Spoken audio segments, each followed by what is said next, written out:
Well, let's go on in. Well, good day, my friends. It's your old pal, Jordan the Lion. How are you all doing today? I hope you said great. I am doing great. If you saw my last video, you saw that I came out to visit a friend of mine, Richard, who has an amazing collection of screen use, signed memorabilia, you name it, he's probably got it. We showed you quite a bit in the first one, but there was so much more to show that that's what we're going to see today. Daze with Jordan the Lion and you all. It begins right now. You come this way, you see obviously Edward Scissorhands in Johnny Depp's famous role. One of my favorites. Yep, great movie. There's a signed photo of Vincent Johnny. Price's last movie. Yes, it was indeed. I have a Thriller album signed by Vincent Price, actually. That's interesting because he ended up hating Michael in the end. Yeah, some friends and I visited Vincent at his house a couple times. Wow. Yeah, and he was because I remember his daughter says in her book Victoria, that he loved to work with Michael at first, but then when he saw how much money the record made and that he thought he should get more of the back end since he was nice enough to do it, and he said in his book, well, if those kids got touched, then they're not the only ones that got effed. Yeah. Well, you know what the funny thing about, if you go to an old Joan Rivers show on YouTube, he actually does the whole rap. And it was a Halloween show. Greatest video you'll ever going to want to watch. They darkened the lights, they lit his face, and he does the full Thriller rap right there. That's so cool. It's amazing. Really good. Oh my gosh, so, Joan. There's Joan, right? From her famous role in Mommy Dearest. This stole actually came from, and the dress came from a lady named Dorothy Barrett. And Dorothy was Joan Crawford's best friend. And I was friends with Dorothy, but more importantly, Dorothy was in The Wizard of Oz. She was in The Wizard of Oz and Gone with the Wind. So in Oz, she played one of the Emerald City inhabitants, and in Gone with the Wind, she played one of the citizens of Atlanta. But she was best friends with Joan, and when Joan passed away, she inherited a lot of her clothing and all of her archives. And she had a dance studio right there on Ventura Boulevard, used to eat at Bob's Big Boy every day for dinner. No kidding! Yep. And she had the dance studio all the way until she passed away at the age of 96 years old. Wow. Yeah. She was a really nice lady. So yeah, so we put Joan there. You got Axel Foley over here also? Axel Foley. There's Anthony Hopkins in his Academy Award-winning role as Dr. Hannibal Lecter in Silence of the Lambs. Of course, he went on to do Hannibal as well as Red Dragon, the sequels to Silence of the Lambs. Douglas Fairbanks, that's a Junior signed photo. Yep, Mike Tyson. Mike Tyson. So you talked about Eddie Murphy, so why don't we talk about Eddie Murphy? Yeah, so I love this is the actual costume from Beverly Hills Cop 2. So really? Wearing on the cover, this is the full costume, and of course there's Eddie. And again, now I told you about the stuntman, Prince's stuntman. Well, his brother was Eddie's stuntman. So Ron's brother was Eddie's stuntman. No kidding. And this is the actual suit that Eddie's wearing in 48 Hours. No kidding. Yeah. Wow. Yeah. That's awesome. Wow. So here's an I Dream of Jeannie bottle, signed by Barbara Eden. And of course, this is a replica. She signed Barbara Eden and then Jeannie. That's really cool. And then there's a signed photo of Barbara and Larry Hagman. So, this area is kind of under construction right now. I love the crow. You see a Gene Simmons back there. There's a full Kiss, life-size Kiss that are coming out as soon as I pull them out. John Hurt played the Elephant Man in the 1980 film, one of my favorite films. There's a signed photo of John right there, and this is very interesting. My father-in-law has worked construction, and when they did work at the London Hospital in the East End of London, this came from the room where John Merrick actually lived. No way. This would have been circular late 1800s, and what it is a sham, a bed sham. Wow. So, you know, I don't know, but one would like to think. Yeah, I mean, mean, the same era. wow. And it's kind of neat that, you know, that's where it came from. Wow. So we put it right there next to John Hurt. Now, the Crow. Of course, the Crow is amazing. Right now, Bill Skarsgård is doing the remake of the Crow. But nobody did it better than Brandon. Yeah. And of course, he passed away unfortunately. Now, The Crow was filmed right here in North Carolina, in Wilmington.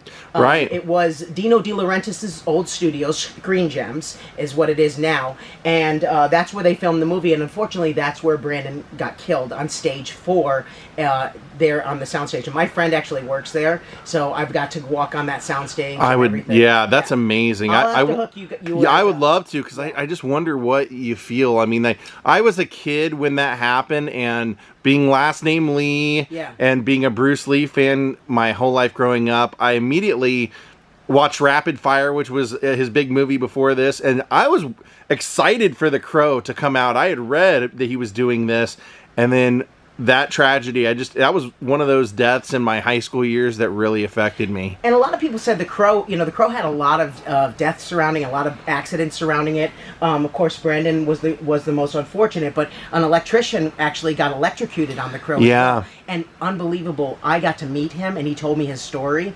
And he actually still works at the studio. No kidding. Still does it, still works there, and is extremely positive about both the film and his work in television and film.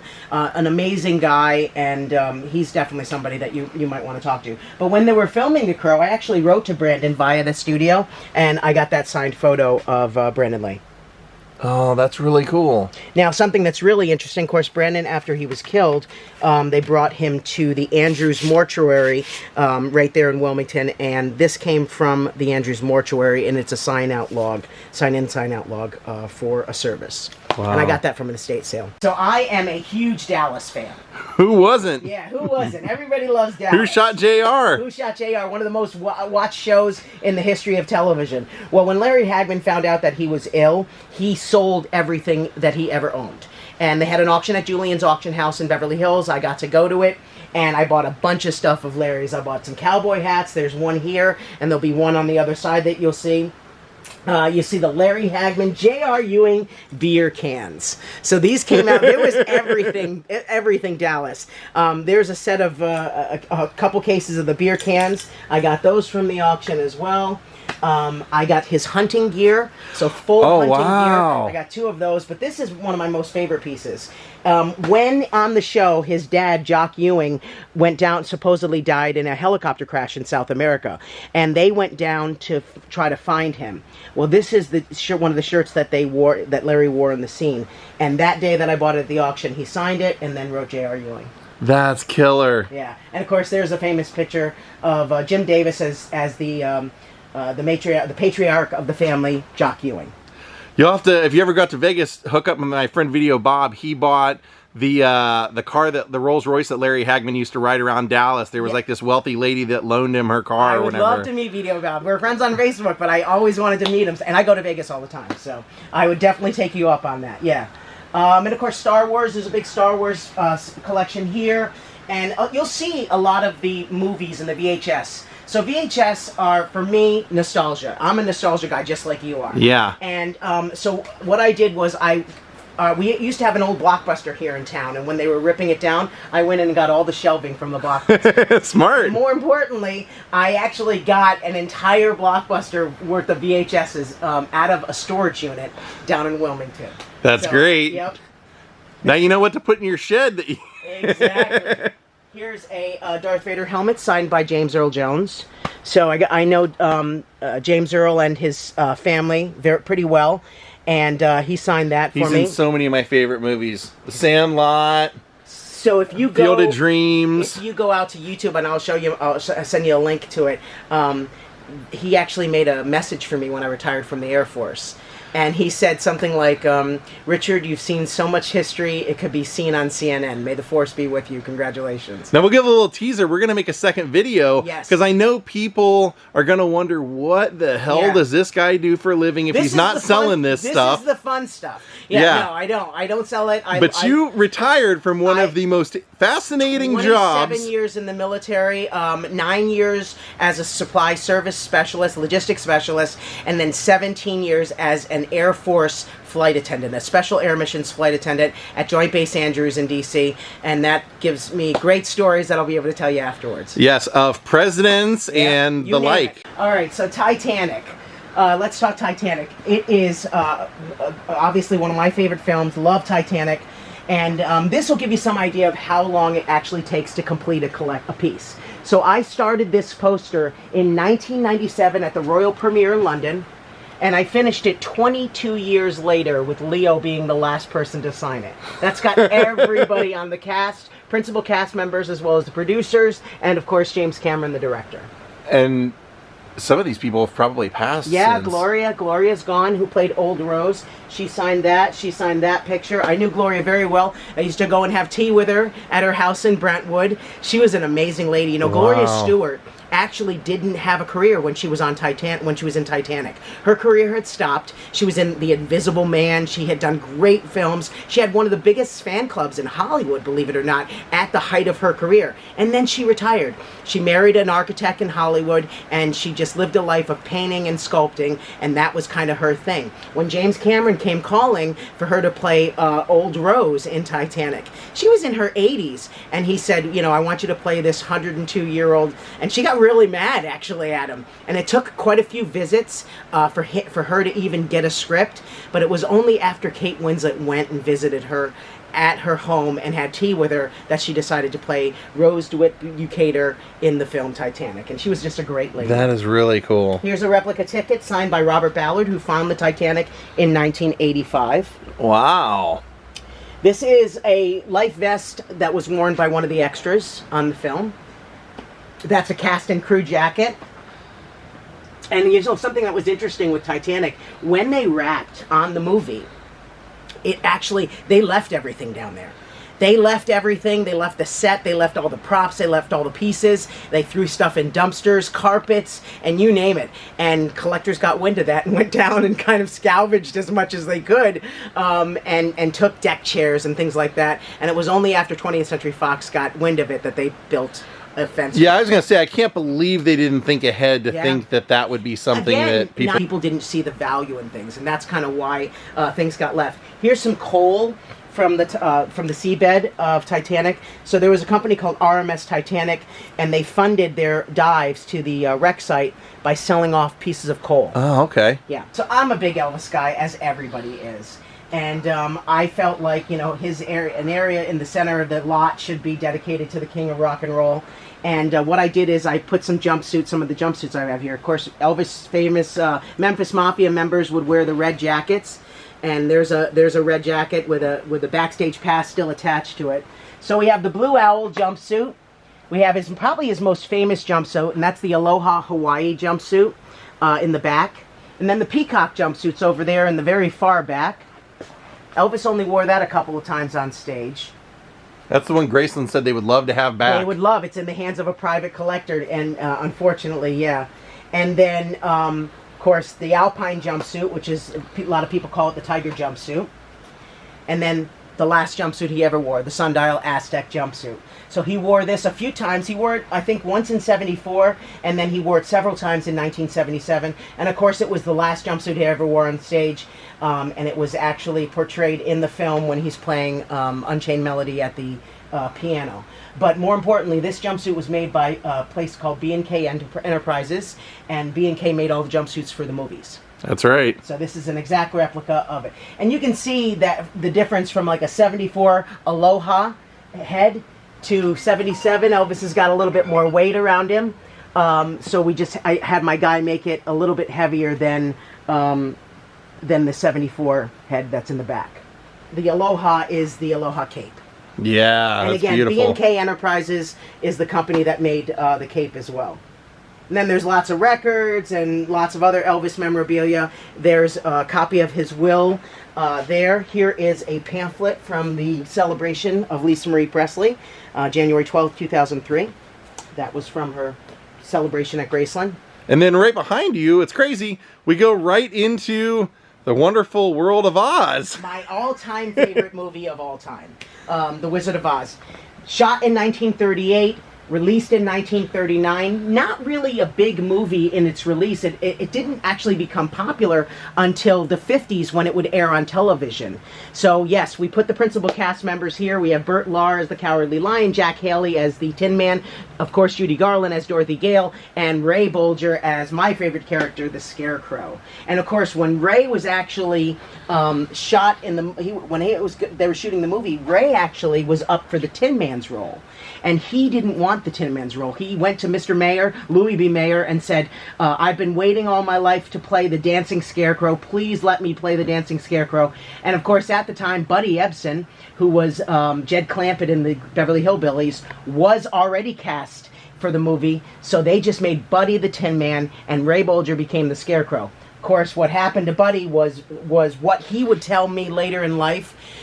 The makeup, right? Yeah, the worst part of his life, the biggest regret he had in his career in Hollywood, and he actually told me this, was to not be able to finish the role. What happened was the makeup that they used for the Tin Man had aluminum dust in the makeup. And as they were filming, it started to coat his lungs. And one day he took a breath and nothing happened. He ended up in an iron lung for 6 weeks. And when he was recuperating, MGM quietly, without even letting him know, replaced him with Jack Haley. Wow. And Buddy was so sad for that. So he ended up not getting the role. Jack got the role. And again, he was very sad about that. And of course, there she is up at the top. Former kindergarten teacher turned Wicked Witch of the West, Margaret Hamilton.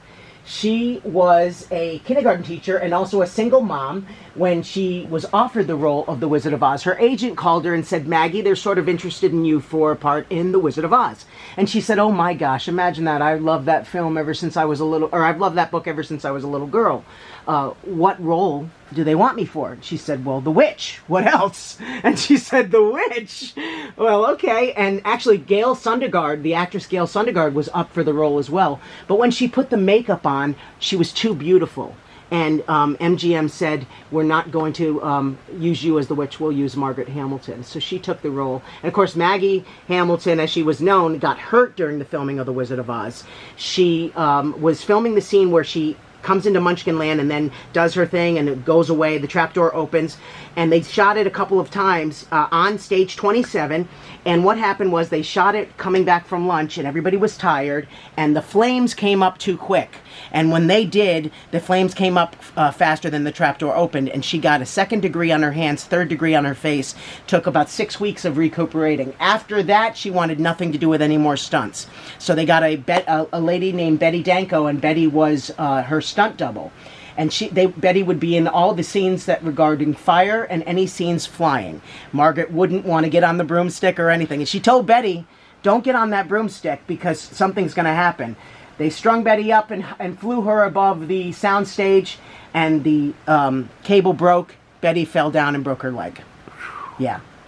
Here's a poster signed by some of the Munchkins, as well as Karen Marshall, who's 103 years old, and she was one of Judy's stand-ins on The Wizard of Oz.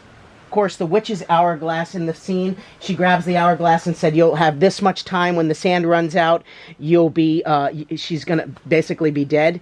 And what a lot of people didn't realize is the sand that they use in the movie was actually Jell-O. Oh! Okay, so it was gelatin. And if you go back and watch the movie, The Horse of a Different Color in the Emerald City, yeah, he's constantly licking his lips because they dyed him with Jell-O. Oh, okay.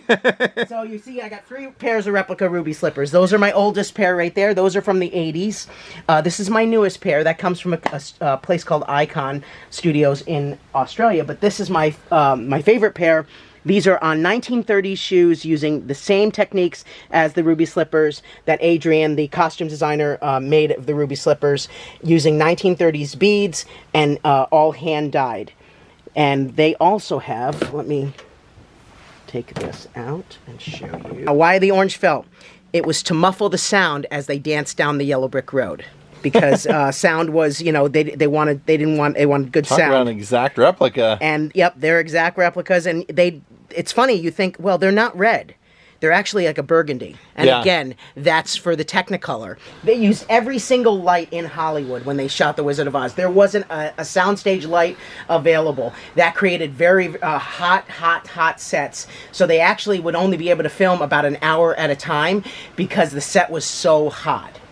And they were filming in the winter time, so that was good, but they'd still open the soundstage doors to let the set air out. Now, if I had to grab one piece on my way out the door, it would be this piece right here, which is all the signatures of the principal cast members of The Wizard of Oz, as well as a lot of the Munchkins and a lot of the extras, the stand-ins. some of the writers on the movie. This would be the piece, but more importantly, the frame was actually hand done from my mother and father-in-law, making all the characters based on the L. Frank Baum characters in the book. Fantastic. The two rarest signatures, of course, are Auntie Em and Uncle Henry, Charlie Grapewind and Clara Blendrick, because Charlie didn't sign a lot, and Clara actually passed away, so she died very, very young, too. And this even includes Buddy Ebsen. We talked about the Tin Man. There's him as the Tin Man in his famous role with that aluminum dust. By the way, when Buddy was replaced with Jack Haley, MGM quietly changed the makeup from aluminum dust to aluminum paste. Can I ask, is there any footage that's ever surfaced of Buddy? Oh, yeah. Really? I mean, there's still shots. There's footage. There is none of it was used in the film, but there is footage. It was actually done with the first director, and they shot all Buddy Ebsen stuff. And right, George Cukor. And of course, that director left and went over to because what happened was they were filming Gone with the Wind at the same time. Right. And Clark Gable. Oh, it's Victor Fleming. That's what I meant. Fleming. Yeah, yes. George Cukor was the original director for Gone with the Wind that got right. replaced. Sorry. That's right. So they took the director off Oz, brought him over to Gone with the Wind, and took Victor Fleming and brought him to Wizard of Oz. And Victor Fleming was actually the one who filmed the rest of the Wizard of Oz. These are kind of neat. Back in the 90s, these little prop cards were made up with straw, a piece of the wagon wheel, and hair from the Cowardly Lion. Wow. And they gave those out. But better yet, I used to write to Ray Bolger, and we would correspond. I did the same for Jack Haley, too. And Margaret Hamilton I actually spoke to once on the telephone. When I was about 10 years old, I called her. Her phone number was listed in the New York City telephone book. And I called her, and she said, well, if you ever get to New York, look me up, and you can come and see me at my apartment. But unfortunately, I never got the chance to do that. But Ray Bolger, I sent him a photo once to sign, and he sent it back to me with some straw from his scarecrow costume. That's cool. Or from the bale of hay in the backyard. Yeah, whatever he kept, yeah. But what was funny was the photo came back and it was signed by Jack Haley as well.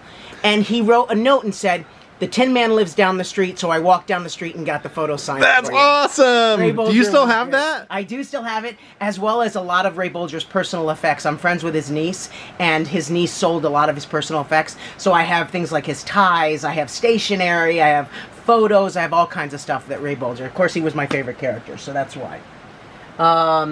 Burt Lahr did a great job as the Cowardly Lion. Of course, the lion's costume ended up in the dumpster. So they threw it away at MGM, and a custodian went out and took it out of the dumpster. His kids used it for their Halloween costume, and then he threw it away. And somebody else retrieved it, and they used it for a Halloween costume, and then they threw it away, and now it ended up at Profiles in History. Yeah. And Joe Madalena has it, and I thought it was on display in Seattle at one point. I think he loaned it to them. It was up for auction, but I don't think it ever sold, and it went up to Seattle and it was on display. It's pretty matted now, so you can kind of tell that it's had a history. It was made of real lion's skin. Really? It was made of real lion skin and real lion's hair. And what was really, really funny was they actually asked Jack Haley, do you want the Tin Man's costume when he finished? And he said, why would I want that thing? I hated wearing it. Of course. He couldn't sit down in this. So they made a beam for him to lean against in between. And so he said it was the most uncomfortable thing. And shout out to my wife, because she actually made this. This is foam. That's really cool. Yeah. I think Hollywood owes a great debt to Charlie Chaplin. You know, he really invented a lot of the way that films are even shot today. Yeah. And it was because of him, Douglas Fairbanks, and Mary Pickford that we have basically the studio system in place. Charlie Chaplin was the first actor to actually own his own studio. Yeah. Which is still there today on La Brea, at the old A&M Records, where they shot We Are the World, and so many great music. Carpenters recorded there. Carpenters, you name the it. Muppets. The Muppets. And of course, now it's the home of the Muppets. Yeah. It's the Jim Henson Studios. If you go there, you can see Kermit at the top wearing the Charlie Chaplin suit. Yeah. So, this is a Chaplin cane. Really? Yeah. So it wouldn't be a little tramp cane, because of course the little tramp had the the bendy cane. But Charlie, after he left for Switzerland, I say left, but he was actually banished. Yeah. And banished from America, which was unfortunate. Didn't return to America until he received the honorary Oscar. Yeah. In, I believe it was 1974. But this actually came from a woman who knew Charlie in England. She was very good friends with him. She used to correspond with him, and he gave her one of these canes. So there's very cool. Charlie's cane. These are some Oscar-winning movies that I have up on display. Here's a jacket from the Oscars that Johnny Grant, who was the honorary mayor of Hollywood, Johnny was a very good friend of mine. He gave me that and the hat as well. This is my pass. I used to be a seat filler. You know what a seat filler is at the Oscars. So I got to be a seat filler at the Oscars once. So that was my pass from 2008. There's E.T. up there, the E.T. stunt puppet. That's a life-size replica of E.T.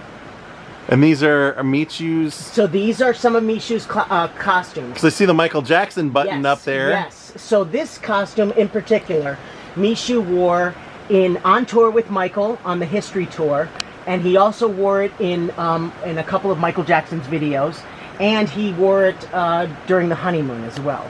So that was his what was his part in the honeymoon? I don't know. He was like the mascot or something, I guess. Great. But there's the little hat and the little boots that he was wearing, and I'll show you a photo of Michu wearing it. And of course, in Hawthorne, where Michu lived, they named a street after him, and that was the street address. Oh, that's cool. And there's Michu's costume from Big Top Pee-wee. The red one, yeah. So he's wearing that as the mini ringmaster. I was really bummed out. Scott Michaels and I recently went to the Ringling Museum. No mention at all. And not only no mention, but they didn't give one dime for his funeral or his burial or anything. And you know, Scott told me, I said, well, does that really surprise you? I mean, they had so many performers. He said, well, they cared enough about him to profit off of his marriage and to sell tickets and everything else. So yep. It was really a shame, really a shame about that. But here's an original poster from Dangerous, and you can see Michu there wearing the costume on the poster. Yeah, that's so cool. I love that record. I wanted to point this out, jumping back to The Wizard of Oz really quickly. There was a lady named Sheila Lamb in the 70s. She wanted to make a doll dedicated to Margaret Hamilton, but she wanted to do it as Margaret with the green tint. And of course, after the filming of The Wizard of Oz, Margaret Hamilton said that her skin was actually dyed green for many months afterwards. Oh, wow. So she did this doll. She made the doll for Margaret. Margaret authorized it. Not only did she authorize it, but she sent her material from one of her dresses. Oh, really? So all these little costumes are from Margaret Hamilton's actual dresses, and more importantly, she signed the inside of every doll. No kidding. Wow, a doll signed by Margaret Hamilton. That's really cool. And that is not what I would have expected to see in here, but that's what I love about your collection. Yeah. You have such crazy things that other people wouldn't even know about. Yeah. I mean, you name it. Everything from, flowers from some of the funerals. Scott actually gave me this flower. This is so Jerry was a very dear friend of mine. A very dear Jerry friend. Marin. Yep, there's one of his little director's chairs, a costume up there, a Lollipop Guild costume. And of course, Jerry always said he was going to be the last Munchkin, and he really was. Here's Jerry in that role right there. He really was the last of the little people to pass away. Of course, there were some child Munchkins. They used 24 child Munchkins. Billy Barty was one of them. Billy Barty was one of them, and Billy was actually best friends with Jerry. They were golfing buddies, so they used to golf together. And back to a Michael Jackson tie-in, The Wiz. The Wiz as well, yes, The Wiz. Since you mentioned it, there's a Wiz. This is actually a sealed laser disc. That's very cool. Yeah.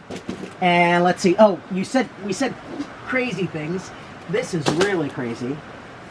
This came. Scott would love this. I might let him borrow this for his museum when he opens it up again. Charlie Grapewind from The Wizard of Oz. They were redoing the crypts where Charlie's buried, and this ended up getting thrown away. I did not seal it, and then I went back, and they had replaced it several years later. Oh, that is cool. Isn't I love cool? Giant. That's an original theater sheet. I can tell a little bit of wear at the very top, but yep, lots of wear. James Dean's last movie in the Carolina Theater in Charlotte. That is amazing. Here's some props from Gladiator. I told you about the prop master that I went and saw. He worked on Braveheart, Saving Private Ryan, Gladiator, and a bunch of other movies. But there's some of the fire arrows from Gladiator, some of the shield middles, a spearhead from Braveheart, and then that is Matt Damon's knife carrier from Saving Private Ryan. Oh, wow. Matt Damon's sheath right there.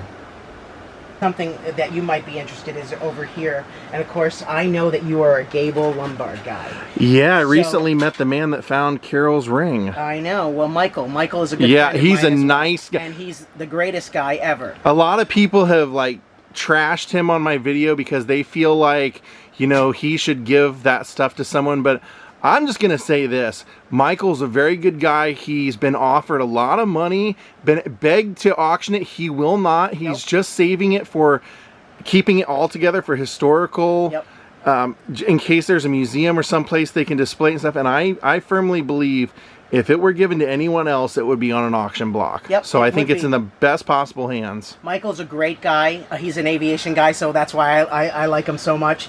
He's a great guy, and again, he's about the preservation of the history of what happened that tragic night back then.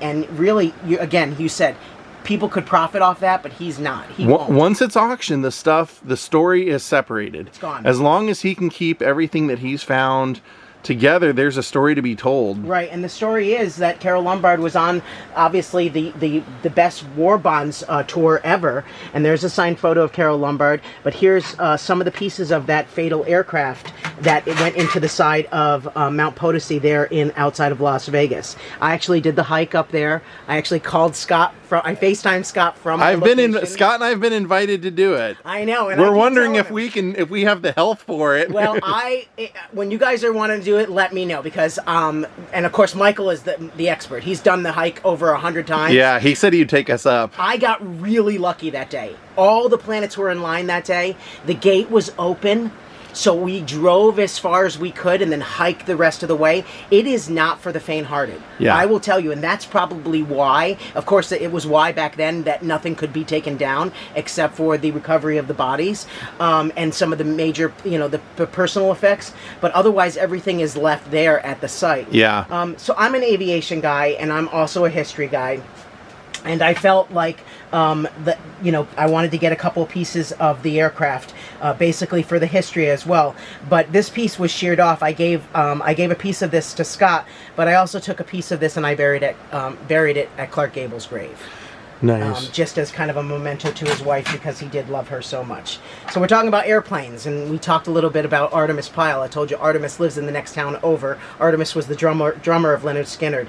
I think you've been down to the location of the plane crash, and it's kind of they don't like him there. They don't like it there. But back in the 90s, nobody cared, and nobody cared what anybody did. This actually came from the plane site, the location of the crash. This was I found this in the ground, buried, and then I brought it to Artemis, and he verified, yes, this was what we were drinking on board the airplane. And if you see a lot of the pictures, they love their Budweiser. So that came from the location of the Leonard Skinner plane crash. And again, a little work. I love that you got the Bobby Brown back there, because I loved that. That was my favorite record. Cruel. Yeah, Don't with be My cruel. Prerogative and Every Little Step. And And of course, Randy Travis is right there next to it, the cardboard cutouts. You'll see a lot of boxes and a lot of stuff back everywhere. I mean, it's just, I've got boxes of cases of full of stuff. You name it, I have it. Tables, it's under the tables, it's in cabinets. It's up there at the top. Scott would love your bags and matchbooks over here. He's a matchbook guy. I know. Yeah, I have tons. There's tons there. These boxes are all full of matchbooks. You got cases. You got jars full of matchbooks. We could be here all day. You could and still not see everything. This, I know you are a Hollywood guy because you lived there for so long. This was actually the theater curtains that hung in Grauman's Chinese Theater. Wow. Circular 1940s. And when these were taken down, they were put in storage underneath the theater. And then, of course, when the theater changed hands, all of the curtains were actually thrown away except for this one. So I saved it. You could see the embroidery that was done. And this was actually from the lobby. So this would have been hanging when they premiered Gone with the Wind and when they premiered The Wizard of Oz. That is really cool. Isn't that cool? Well, thank you so much for sharing your collection. Thanks for coming. We're actually going to do a third video diving into more of your fascinating life. So everyone, thank you for watching. Richard, thank you for having us, and we will see you all in the next video. Goodbye.